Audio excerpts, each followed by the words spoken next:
Bonjour à toutes et à tous.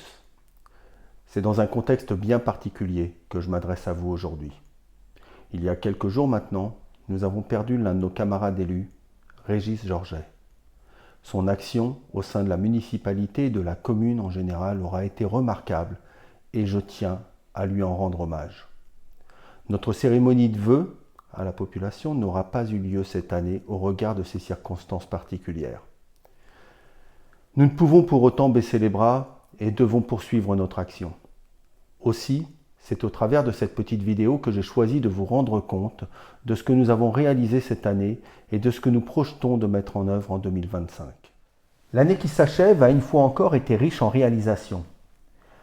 Parmi les événements marquants, citons les travaux au restaurant municipal qui ont permis de corriger des malfaçons tout en amorçant une collaboration prometteuse avec la commune de Vignoc.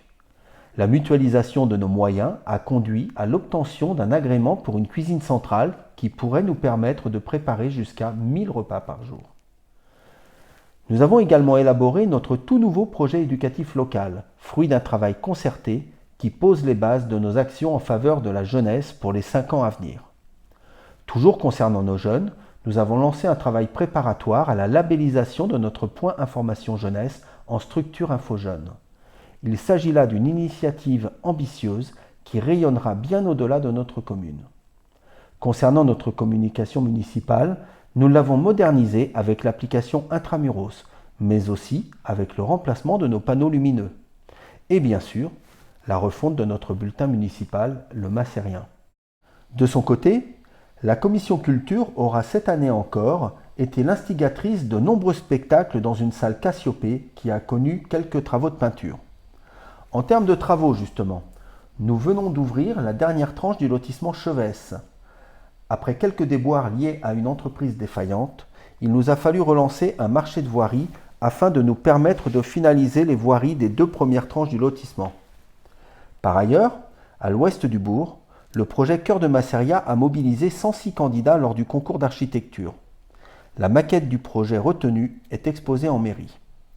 Dans le même temps, nous avons également travaillé sur nos infrastructures sportives, avec le lancement d'un projet de salle de raquettes qui pourrait voir un début de réalisation en 2026.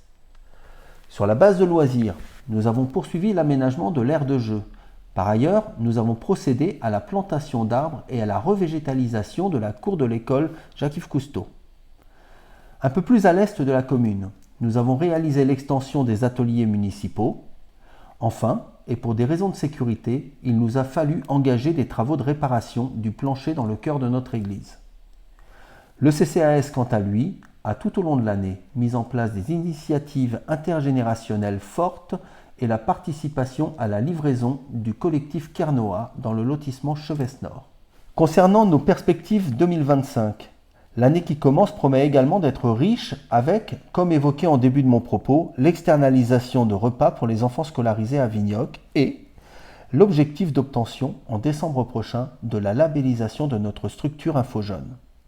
En termes de communication, nous souhaitons procéder à la refonte de notre charte graphique et à l'évolution de notre logo municipal. Par ailleurs, l'année 2025 connaîtra l'intensification des projets culturels et sportifs avec, au-delà des programmations annuelles habituelles, le passage du Tour de France le 12 juillet prochain et l'organisation du concours de peinture Couleurs de Bretagne le 30 août. Côté aménagement, nous devrions pouvoir terminer la commercialisation des terrains du lotissement Chevesse. Concernant nos grands projets d'infrastructure, à savoir le cœur de Masseria, mais également la salle de raquettes, ils poursuivront leur avancée vers leur phase de démarrage de construction en fin d'année pour le premier et en 2026 pour le second. Enfin, nous devrions démarrer l'extension du préau de l'école Pierre-Jacques-Elias et la rénovation de nos 6 logements sociaux Passage du Verger.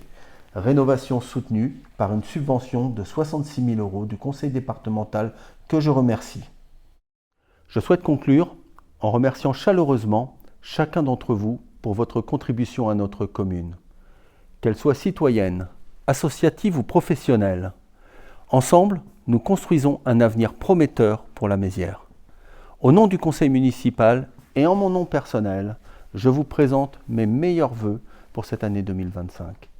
Que cette nouvelle année soit synonyme de succès, de santé et de prospérité pour vous et vos proches. Bonne année 2025.